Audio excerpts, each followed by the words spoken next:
真的耍这些事。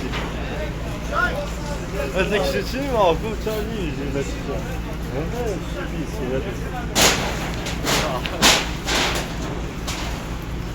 Bizi de var.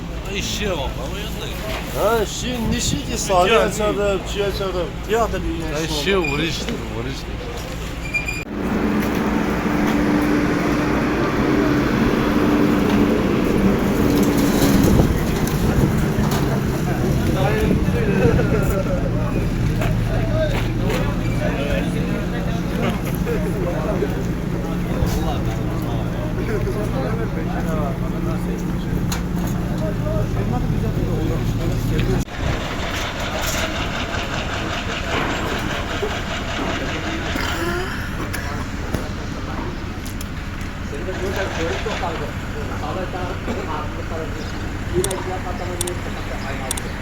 Oh,